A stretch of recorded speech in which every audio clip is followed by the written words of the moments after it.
This video is about the assembly process of the steering pad 900F.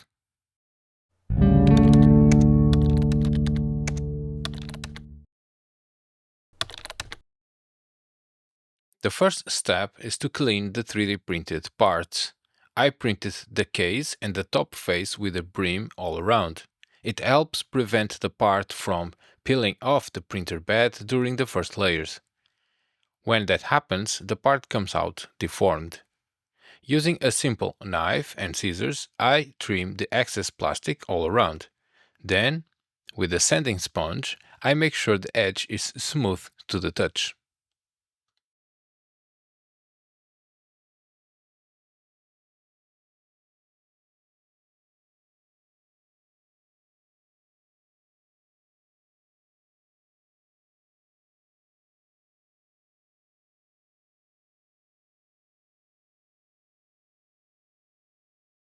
Printing with a brim is only advisable for these large parts. All the others should already be at the correct dimensions, except for these three: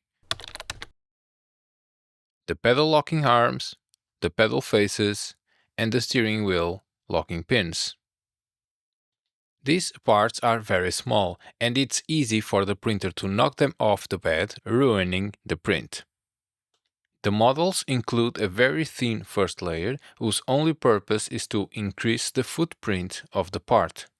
This thin plastic layer also needs to be removed to separate the parts from each other. I do this with a knife and I sand the edges if necessary.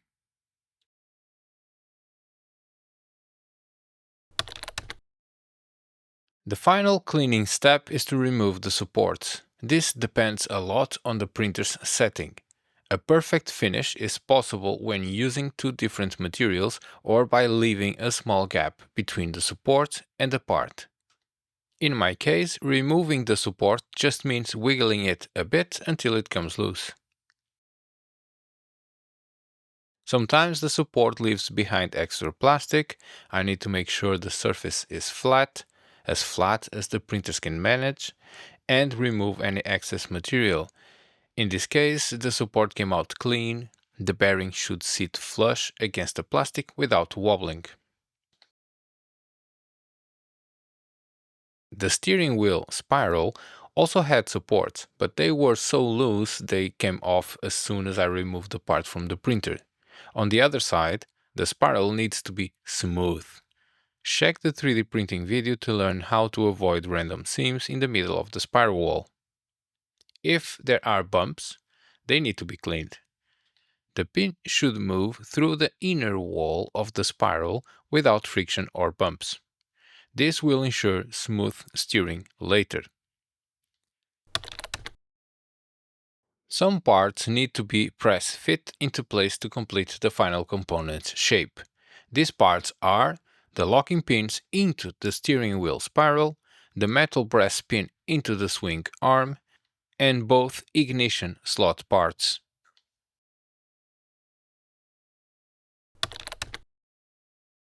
The steering locking pins serve to align the steering wheel face and keep it in the correct orientation.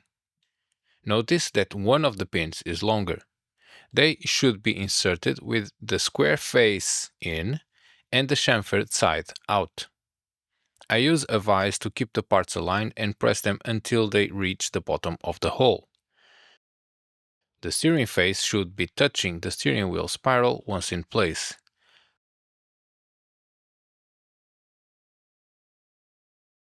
After inserting all of them, I can test the steering face, which only attach in the correct direction.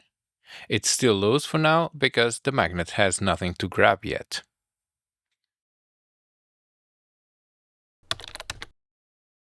The metal pin is inserted into the hole at the thin end of the arm.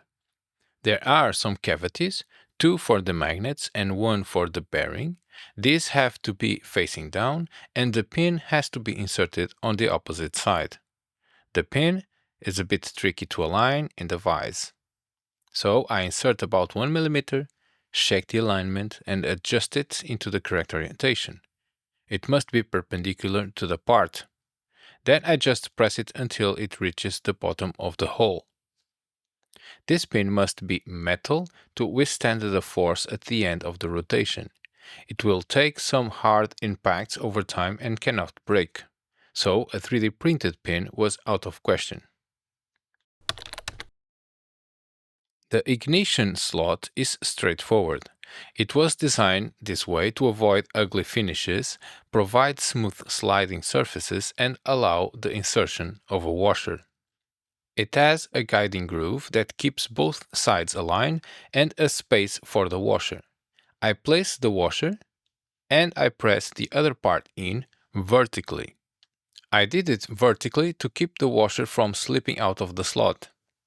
It's fairly easy to do it by hand, but it depends on the tolerance of your printer.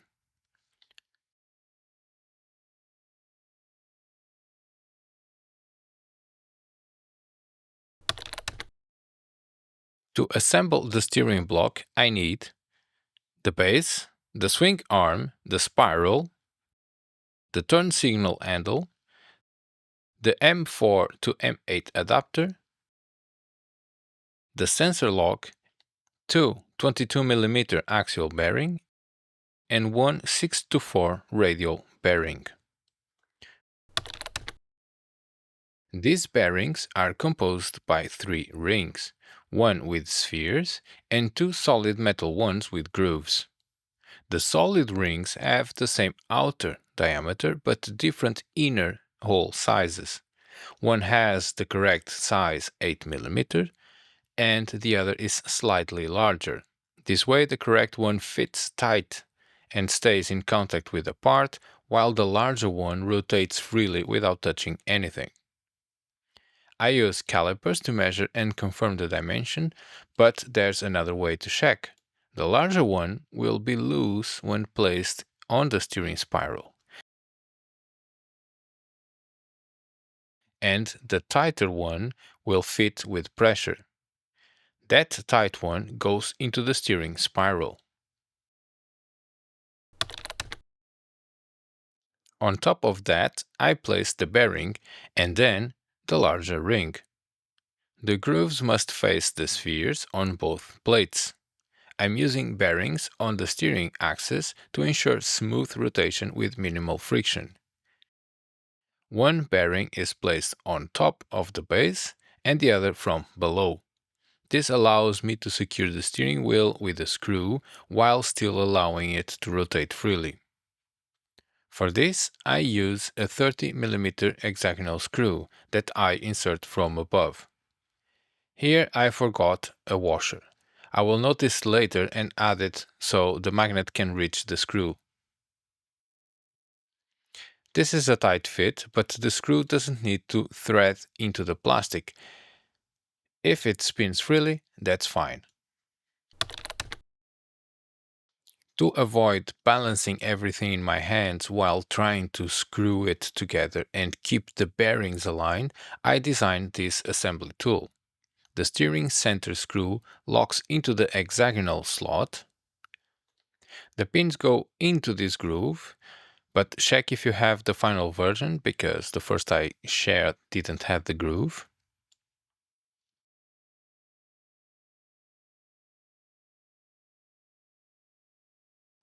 I place and align the bearings, making sure the larger hole is on top. The base goes in upside down, standing on these three corners.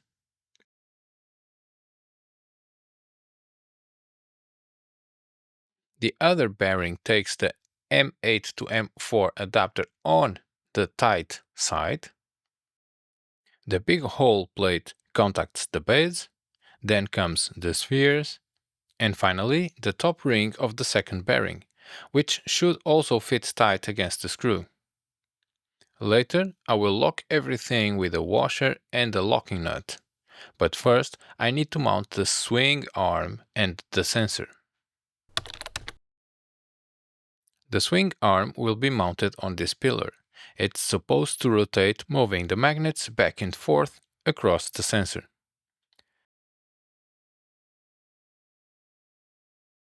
I insert the bearing into the round slot until the end. I use the tool to push it down. The bearing will sit directly on the pillar.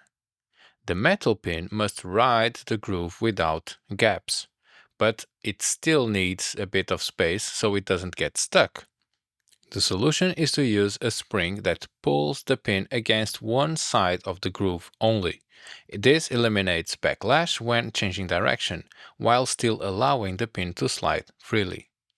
I mount the longer and very light spring onto this little side gap using a 3mm screw. It might be tight with the spring, but that's okay.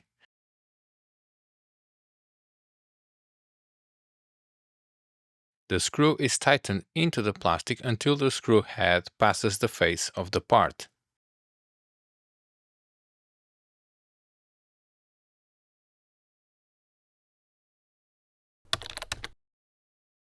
If you are not sure how to find the north pole of a magnet, check the 3D printed video at 3 minutes and 31 seconds. Before mounting the swing arm, I need to place the magnets into the slots. Using the color-coded magnet, I pick another one with the north side and place it into the slot, making sure the north is facing inwards. You can magnetically pick a magnet using the red face of the reference, making sure which way the north pole is facing, and easily slide it into position with the correct orientation. Both magnets should have their north poles pointing inwards, as you can see when I test with the painted one. And now the part is ready to be mounted. To secure it, I'm using a M4 10mm screw threading into the plastic. I shouldn't over-tighten it. It needs to be secure, but not tight that it resists the rotational movement. It's a little bit tight, so I'm loosening 1/8 of a turn. Perfect, super smooth and light. The other side of the spring will be screwed into the small pillar using an M3 5mm screw. Springs tend to be stubborn, so keep calm and use tweezers to help hold it in place.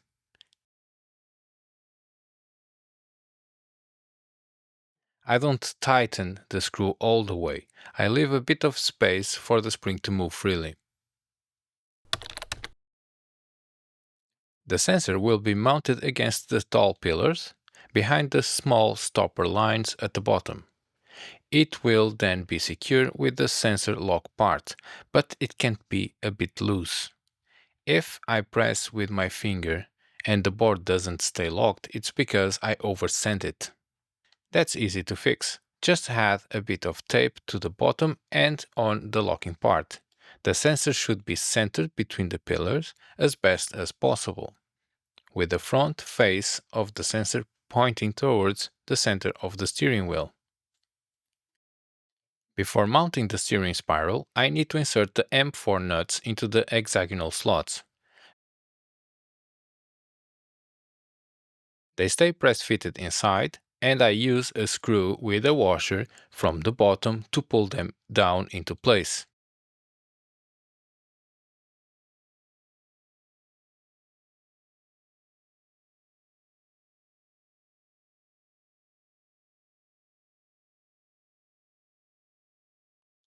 This little slot is for an M3 nut that will catch a side screw to lock the motor in place. The nut goes into the slot with two flat faces perpendicular to the base and the pointy edge facing down. I need to press it all the way to the end of the hole.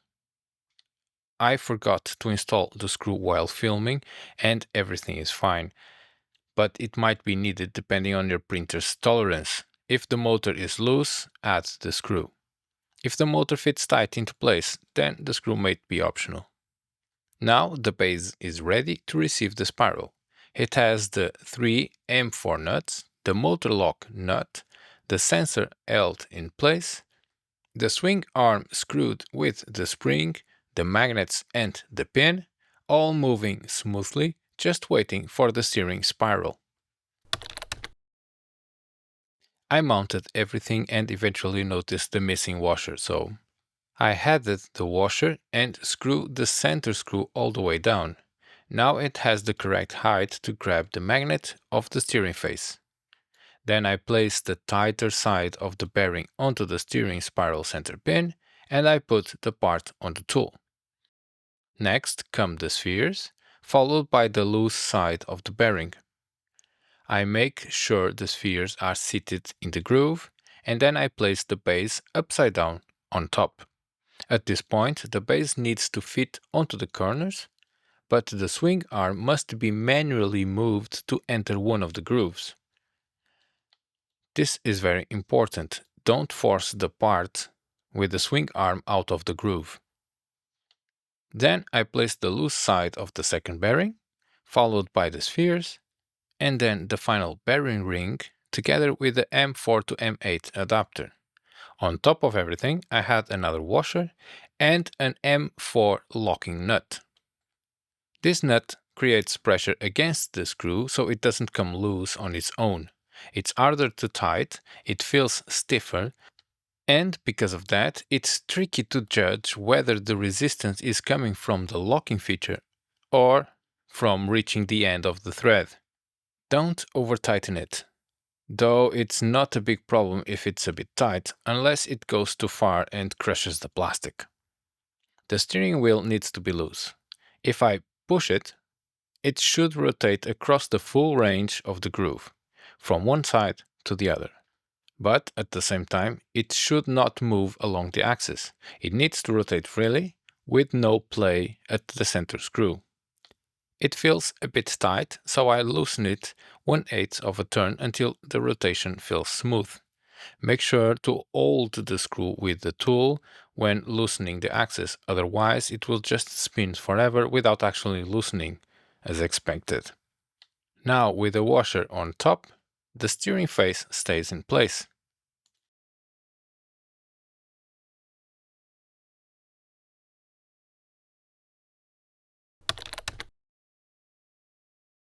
It's important to apply grease inside the groove. Any friction will affect the force feedback. Remember, it's a tiny motor, but also, over time, friction can wear down the spiral wall and introduce inaccuracies in the movement. I apply a generous amount of grease, but I avoid letting it spill over and above the outside of the spiral surface.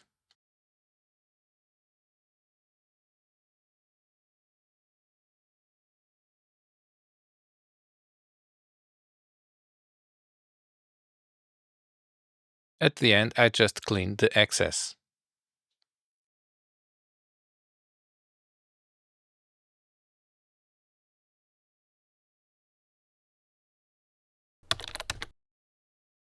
The motor needs a pulley. I'm using the FF20. I simply push the pulley into the motor shaft.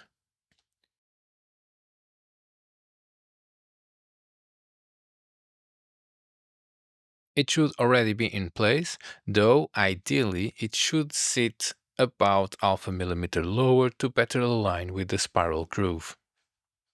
To mount the motor, I align the red pin with the groove of the wire, then I press it from below. On a flat surface, I pull everything down until the motor's metal pins are no longer sticking out. I make sure the metal legs of the capacitor aren't touch the motor metal casing, and I place the wires into the groove. To prevent the wires from slipping out and getting under the block, I use a piece of tape to hold them in place inside the groove while mounting into the case. With the motor in place, I place the belt around the steering spiral, making sure it sits correctly in the groove all around. Then, with pliers, I stretch it over the motor pulley. This was when I noticed the pulley should just sit a tiny bit lower on the motor shaft to keep the perfect alignment and prevent the belt from slipping off accidentally.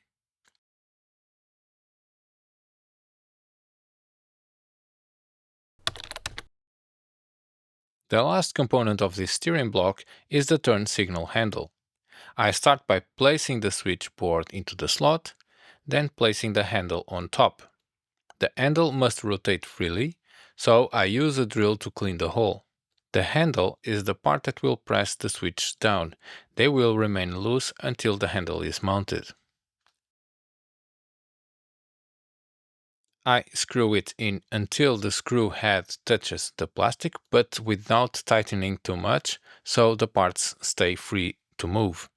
I test the movement and the handle should return to the center easily.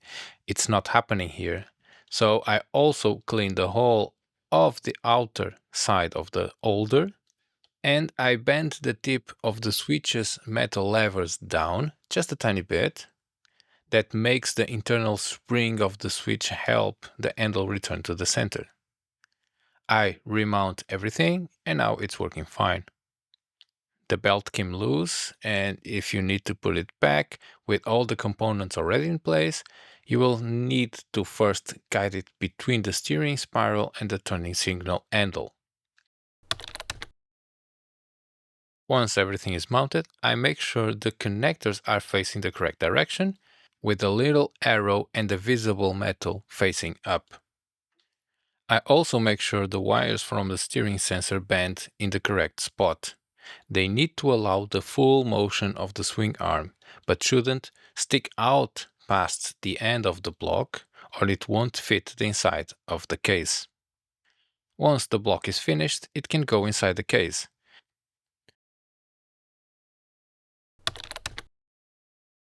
These holes will hold the screws that secure the block. This gap is for the steering center screw, so it doesn't touch the case. Mounting it is just a matter of placing it against the corner. I place the M4 10mm countersunk screws and tighten them down until the block is secure. I only apply full tightening force after all screws have grabbed their nuts to compensate for any slightly misalignments. Everything looks aligned and working well, and that's it. The steering block is ready.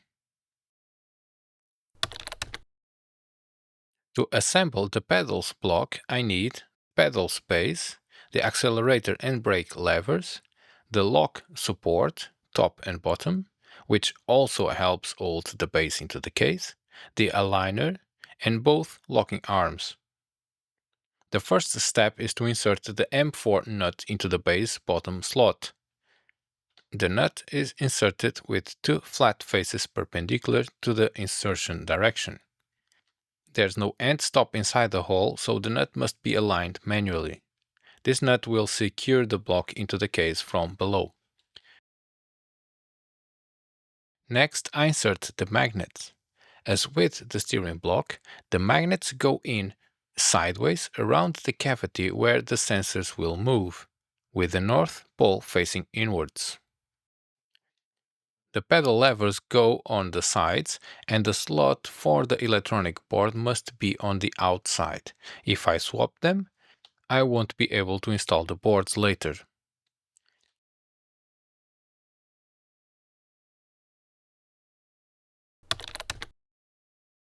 The next step is to placing a screw into this front-bottom hole.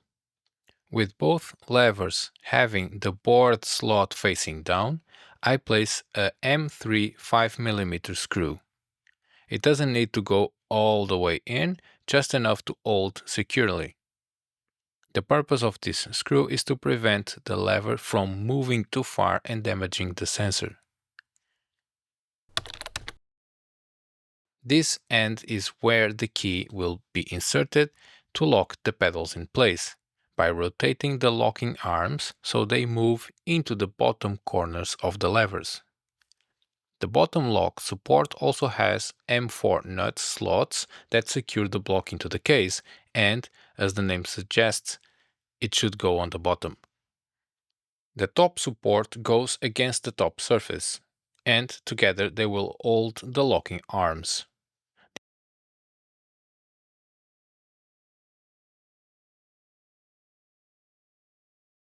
The aligner goes on top of the arms with a triangular pin facing down.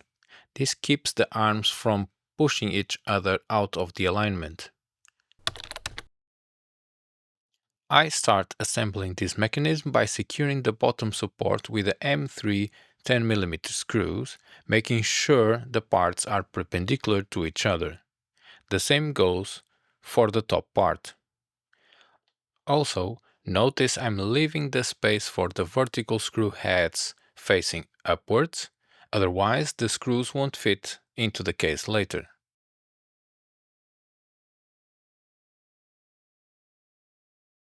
Again, I double check the alignment. The vertical screws that go into the locking arms need to be loose. The arms must rotate freely. I also clean those holes with a drill, just to be sure. Before mounting the arms, I pre-screw an M3 5mm screw into the side wall of each locking arm. This is to hold a spring later, and threading the screw with the spring pulling can be difficult.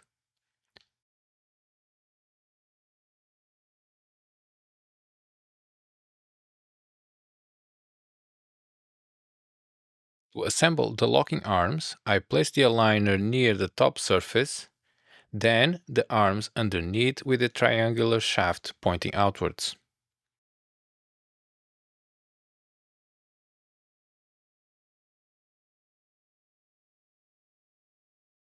I use two M3 10mm screws that don't meet at the center. I start with the top one to help hold the aligner. It needs to thread into the support piece, so I screw it in carefully. I make sure it's going through the hole and tighten it until the head sits inside the gap, but not too tight.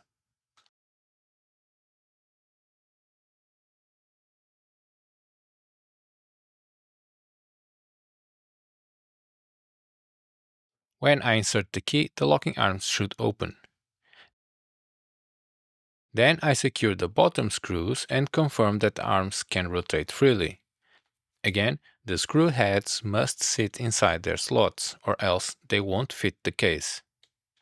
The springs constantly push the arms inwards, keeping them away from the pedals. They only lock when the key pulls the arms apart. The next step is to mount the levers. To do this, I begin by threading an M4 hexagonal screw with 30mm into the top hole. It can be hard to start with such a large screw, so I use a smaller one first to help cut the thread. The screw is inserted from the accelerator side of the base. I place the 25mm spring with 0.6mm wire onto the screw, making sure the coil faces the screw head. Then I insert the screw into the accelerator lever from the side where the electronic board will go. I place a washer between the lever and the body.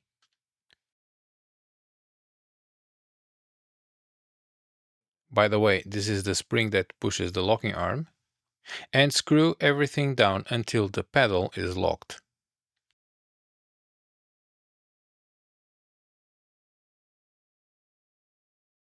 Then I loosen it slightly to allow the lever to rotate.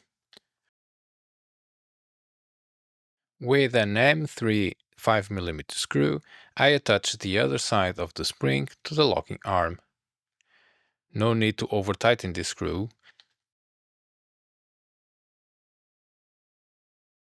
The brake lever is assembled the same way. It also needs a washer, the lever itself,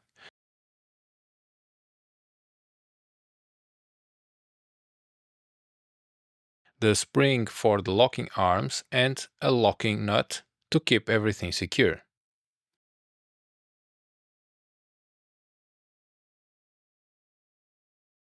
I hold the screw head with the tool to prevent it from turning while tightening the locking nut.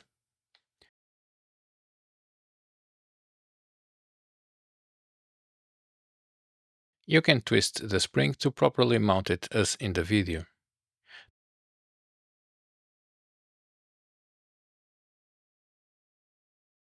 To push the lever back when not pressed, I use two 25mm springs with 4mm diameter and a 0.4mm wire. I also use two M3 12mm screws that I didn't mention in the parts video. If you only have 16mm ones, you can use those, but the accelerator side needs to fit the case, so it needs to be inserted more. At the brake pedal side, it has more space, and that might not be a problem. Still, the best option is to use 12mm screws, and that's what I'm using here. I place the screw through the spring and drive it into the body just enough so that the spring reaches the lever's spring hole, but without the lever rubbing against the spring. They need to stay parallel.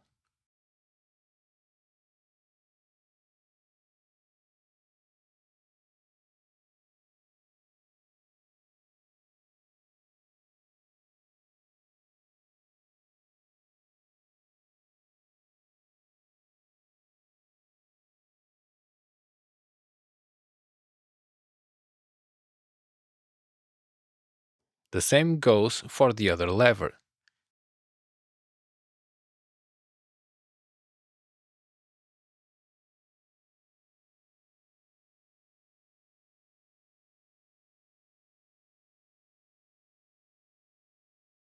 They need to move freely without friction. With the key inserted, the pedals should lock at both the top and bottom positions.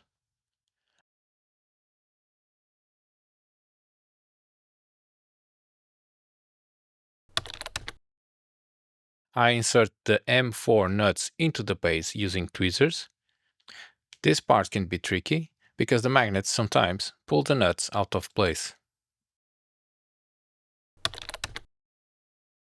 To insert the sensors, I need to pay attention and distinguish between the accelerator and the brake.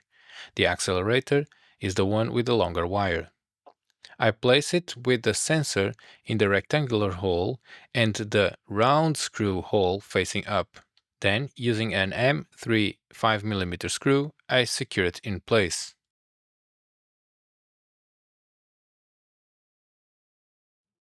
The other sensor is installed the same way on the opposite side.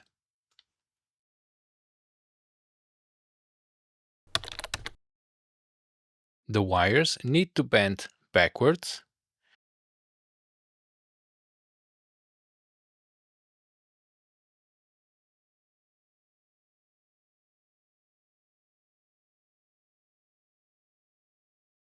then upward up to the rotation screw. Then, from that point, they must bend forward.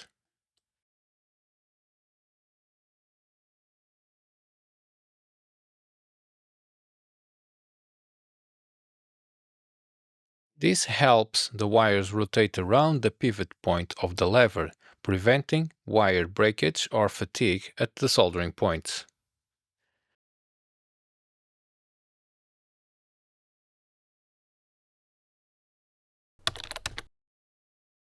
After this, the entire block can go into the case, next to the key slot and up against the corner. It needs 3 screws to secure it. I always start with the front one, the one with the nut embedded in the body. These front screws tend to pull the nuts out and the magnets don't help, and because of that I go slowly until I'm making sure the screw has got the nut. Then I tighten it, not with too much force since the nut holder is fragile, but just enough to keep the block firmly in place. I test the mechanisms again to make sure everything is working, especially the release of the pedals when removing the key.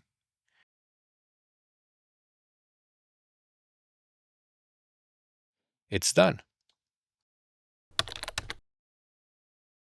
To assemble the buttons block, I need the board base, the ignition slot, and the bottoms board. I start by inserting the M4 nuts.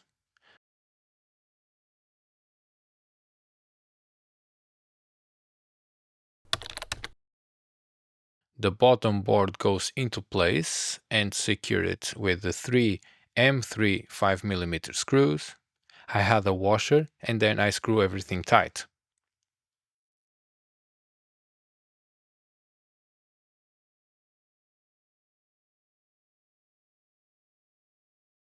You might need to move some wires around if they interfere with the assembly. This board must be in this exact position to ensure alignment with the buttons board on top.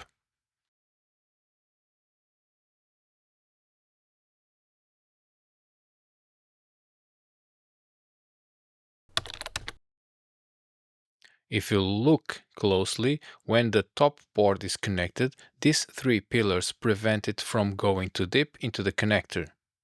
You can also press on these three spots to help ensure correct positioning.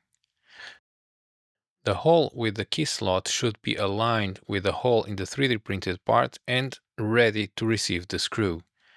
This key slot will rotate and activate the button underneath, but before installing it, I need to connect the sensors.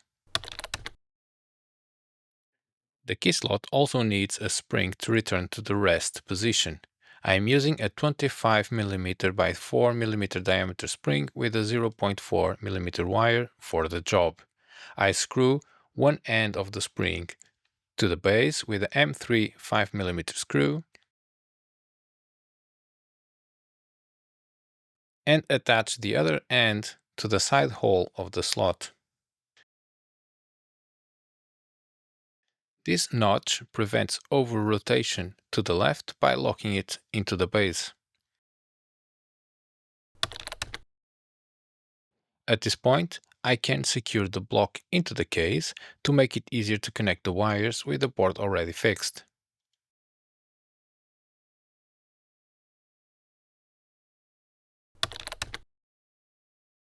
The first connector to install is the motor. All connectors should have the visible metal facing up and the arrow that marks pin 1. The motor connector goes first, on the bottom pins of the 5-pin header. Right above that, I connect the turn signal switch. Next is the steering sensor by gently bending the wires into shape.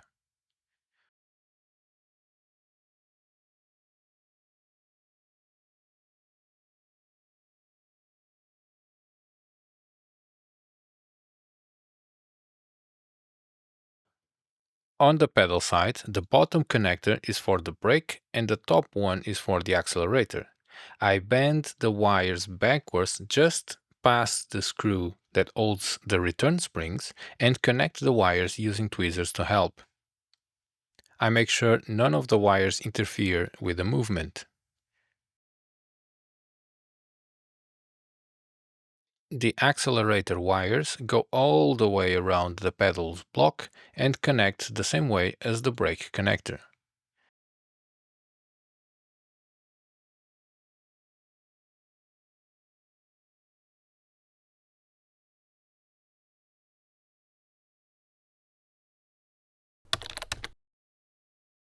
Next, I place the top board, but this one can be difficult to align. Both screw holes needs to match, that's a good reference, but even then, the pins might end up sliding beside the connector instead of going into it. From the steering wheel side, you can check if the pins are outside the connector, but you also need to look from the other side, through the USB port hole. It's hard to show on camera, but easy to check in person. Once aligned, I press the board down at button 3, 7 and 11. I double check the wires aren't interfering now that the top board is in place, and that's it. Before closing the case, I connect it to the computer to make sure the top board is properly aligned and all the sensors are reporting values. I'm still running the test firmware and everything is working as expected.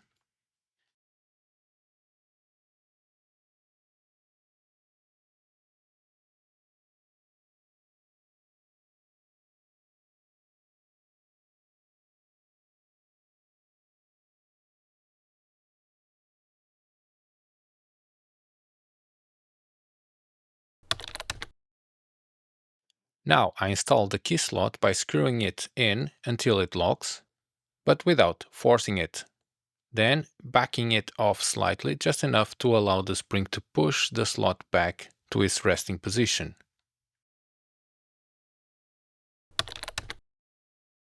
The top face of the case just needs 4 M4 10mm countersunk screws.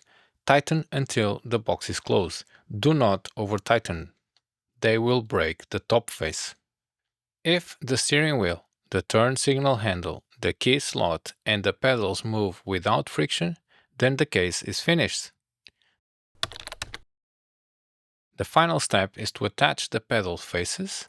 They slide from the back to front and need a M3 5mm screw on the side to prevent them from coming loose.